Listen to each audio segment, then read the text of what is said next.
I was 12 the first time Ezekiel contacted me.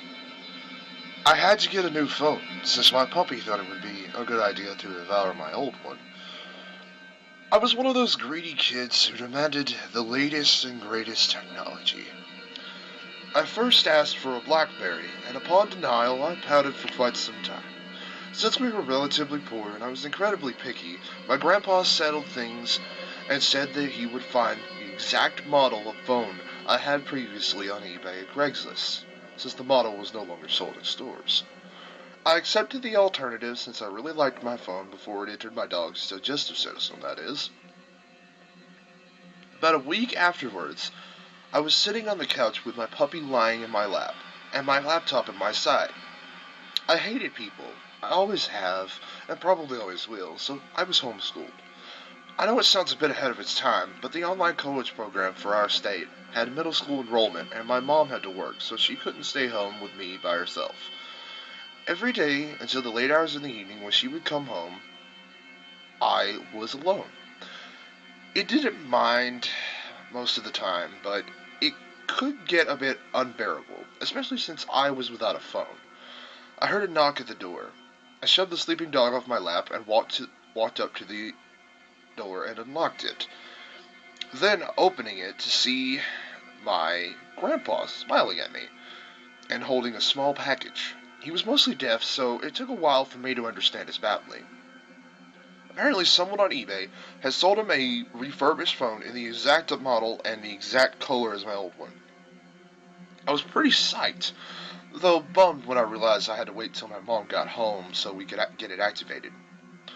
Once that was done, I instantly began messing around with it, making sure all of my contacts were still there. A few of them were missing, which tends to happen when switching information to a new phone.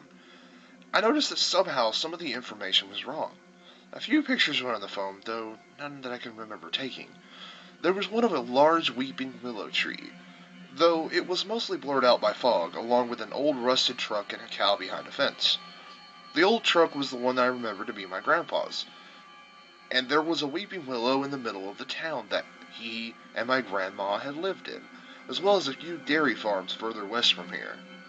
My grandpa must have been messing around with the phone earlier, which made sense, since he was childish at heart, and was always messing around with things. At the time, I didn't even stop to think about the fact that the package was still sealed when he had brought it. Going through the contacts, I found that no one of importance was missing, just some old friends that I had long since stopped talking to. But there was one contact that stood out. It had no name. It was just an unlabeled number, and the number didn't have the same area code as we had, so it couldn't be somebody local. It was at the very end of my contacts list, where the pre-programmed emergency numbers were listed. I thought nothing of it. The first call happened around 8 p.m. on the same day. It happened years before I actually started talking to Ezekiel, so I don't remember much of it. I was lying in bed, with my dog lying next to me, when I heard my phone ringing. I absent-mindedly picked it up without checking the number first. Hello? There was no response for a few seconds, and I was about to hang up before he spoke. Hello? His voice was raspy, but he sounded like a young boy. I returned to the thought that he was an old friend of mine, so I decided not to hang up. Who is this?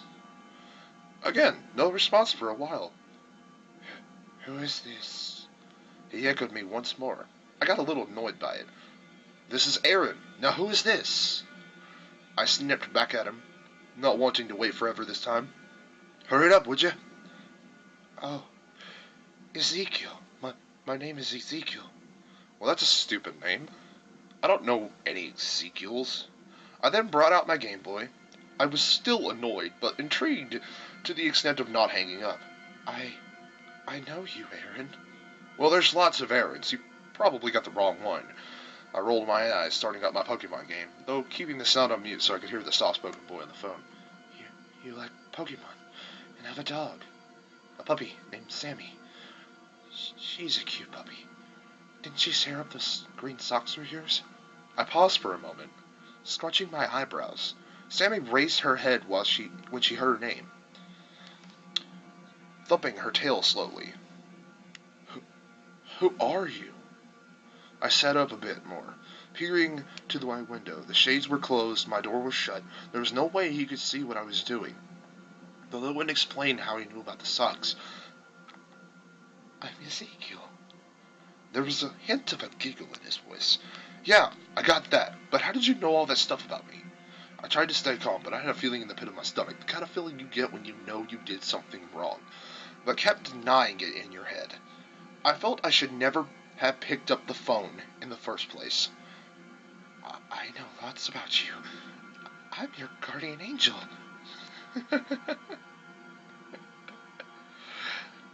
He laughed again, though his voice and laugh was as slow as his voice was. Guardian angel? At the time, the explanations made sense to me, since there was no other way I could think of that he would know that stuff. There was never an Ezekiel in the same class as me in elementary school, so it's not like it was a common name either. But I didn't accept it so fast. I grabbed my laptop and opened it up, finding the background check website on the internet, and entered the number. It cost $2.99 to run it, but I had written down my mom's credit card number long ago, knowing that someday I might need it, and knowing that she used my birthday as a pin, I easily ran the test. Yes, angels don't have phones, you know. The number came up as having an area code 3 states away. Owned by Charles Ethan McLean, born October 2nd, 1932, died August 7th, 2007. Last residence, located in a small town of Chaffee, North Dakota. The same town my grandparents lived in. I knew the name. He was a close friend of my grandparents. I went to the website of the local newspaper and typed in his name. I found an obituary for him. His cause of death was unknown, all but suspicious claw marks on his chest. I remember my grandmother saying it was wolves that got him on his way home from the fields where he farmed. He had died recently and didn't have much of a family, so his phone must have not been shut down yet. I found it. I grew speechless and hit the red end button on the phone. I didn't sleep at all that night. I was too confused and afraid. I remember it took at least a week to get over my fear. And after that, it was quite some time before it started up again. Around the age of 14, I grew to love all things paranormal. I read Creepypasta almost religiously at the time. A second call from Ezekiel was during the winter of that year. I was still home, alone, 90% of the time. I had let Sammy outside to pee and stood by the patio door to our fenced-in yard, yelling at her to come back inside. She ignored me and continued to sniff around the yard. That's when the phone in my pocket, the same phone that I've had for 2 years now, began to ring. Once more, without checking it, I picked it up. Hello? After 5 seconds of no reply, I grew a bit uncertain, almost paranoid. All those scary stories did seem to tend to leave me a little on edge, even though I won't admit it. Hello, Aaron. He sounded happy, as usual. Ezekiel? I had repressed what happened for a while, since he hadn't called again until that moment. It wasn't something I had braced myself for. Yes. How are you? How is Sammy? It's like he forced himself to remember everything from our last conversation, or simply never forgot. It was crazy. The phone company would have noticed the bills weren't being paid and shut it down by now. Though, it was still kind of cool, to be honest. I had my own creature, just like in the stories, and I decided to speak a bit more casually with my angel/stalker. I'm fine. Sammy's fine too, though she won't. I pulled the phone a bit away from my mouth to shout at Sammy, "Come inside!" Oh. I was still wary of Ezekiel, especially because of how eerie his voice was, but I pulled away from my fear and tried to maintain a conversation. Maybe I would learn something about him through it. Yeah, she can be a real pest sometimes. I spoke as casually as I could. That's a shame. Sometimes I wish she would just... I was about to say I wish she would just listen when I trailed off, watching Sammy flop into the snow. Great, now I have to go out after her. I reluctantly put my shoes on and walked out into the yard. Okay. He spoke meekly, like a child who had done something wrong, and I just didn't understand at the moment. I gotta go. I ended the call and shoved my phone back into my pocket, running over to where Sammy was lying. Damn it, dog! What are you doing? It's freezing outside. Her fur was dusted with snow. Her tongue was lolling out, which I first noticed was gray and not pink. Her eyes were open but pointed away from me. Her tail didn't even move as I approached her. I reached my hand down to pet her and tried to get her motivated, but her body was cold, as though she was frostbitten from having been outside so long. So I thought that was what it was. So I tried to pick her up. Her body flopped as I did, lifeless. She wasn't breathing. I let go of her at the sudden realization and took a few steps back in shock before running off towards the house. I called my mom, begging her to come home from work. Sammy was dead. He called me again that night, once my mom had calmed down, and I had gotten to bed. I was reluctant to pick up, but after the first 4 rings, it became annoying, and I turned the phone on speaker, not saying a word. I thought you would be proud of me. I'm sorry. I sighed and hung up the phone, dropping it on the floor beside my bed. I didn't find it as cool as the stories anymore. I just wanted to forget about him, and for him to never call me again. I was still 14, though the third time it was in the spring. I had gotten into a fight with my mom about being behind in my homework, and I was clinically depressed and on 3 different medications for it, though sometimes it just didn't work. I took too many days off of school, many of them just because I wasn't up to it. I just wanted to stay in bed. He called me on one of those days, and thinking it was my mom, I calling to bitch at me some more, and I turned and sighed. I turned it on speaker, setting it beside me. What? I groaned. I'm sorry. Are you okay? I was half asleep and didn't even realize that I really didn't have it in me to hang up, but I knew the voice right away. His voice never changed. It was always so childish, almost innocent sounding. No, my mom's being a bitch, I complained absent-mindedly. I'm sorry. Do you need help? Yeah, sometimes I think I do need help. I rolled my eyes and pressed the end key.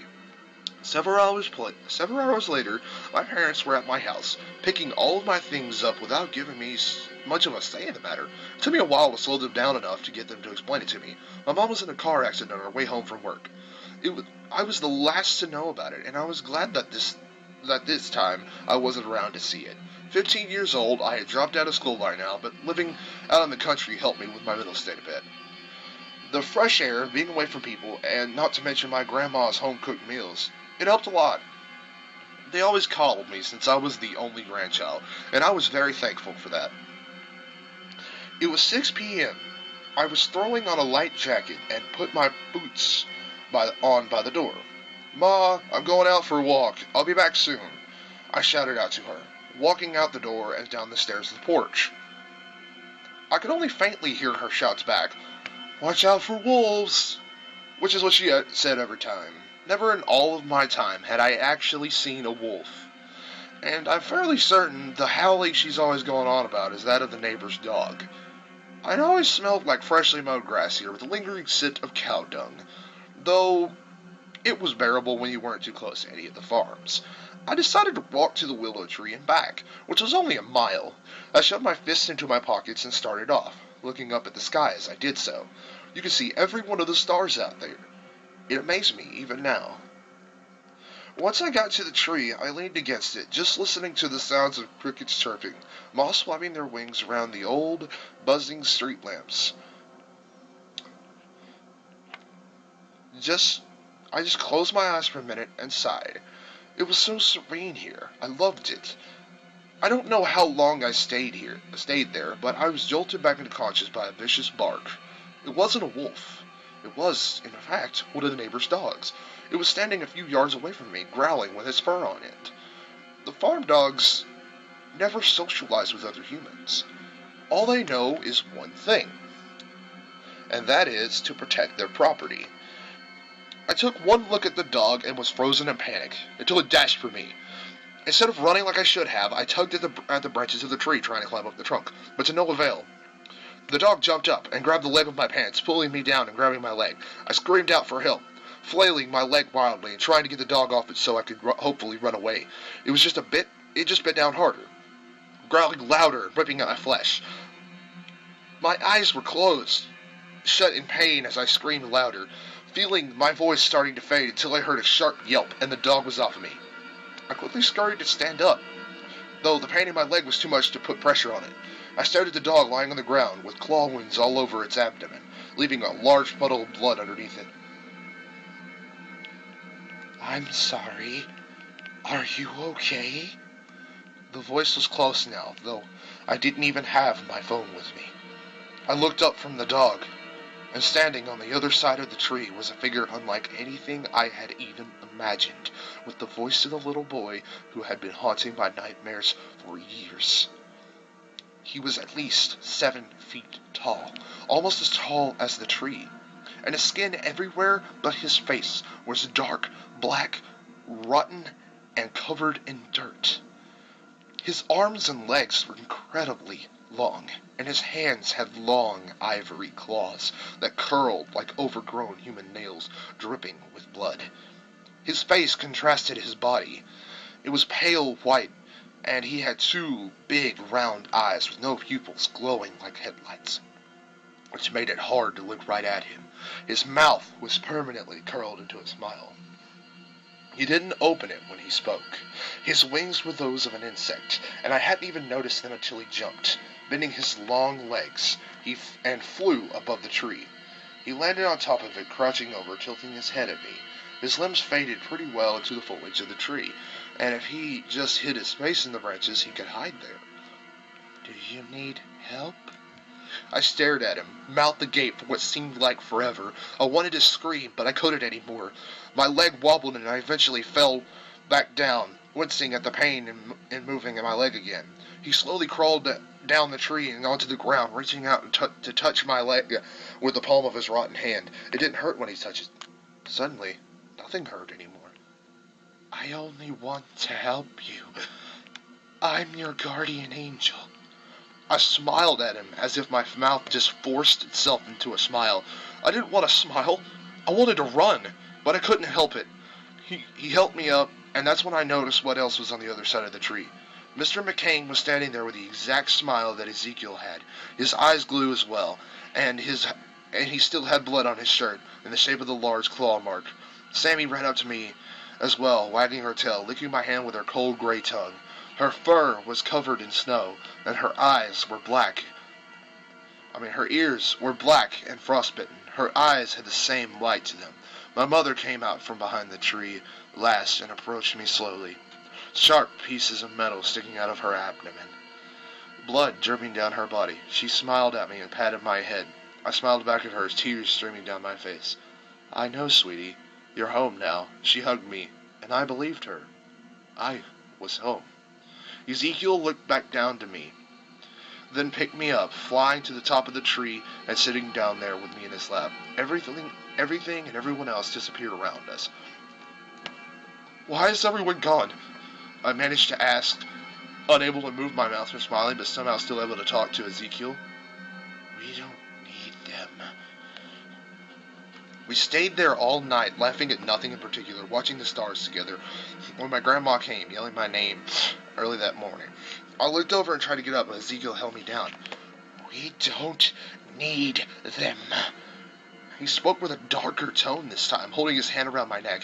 "Stay here, please. We don't need them." I struggled a bit more, trying to shout out to my grandma. But this time I couldn't make a sound. "You're going to stay with me. I know what's best for you. I'm your guardian angel." He held my neck a bit tighter, and after a second more of trying to get free, I suddenly just convinced myself that he was right. "I'm sorry, Ezekiel." I looked up at him, and he just smiled back down at me. "It's okay.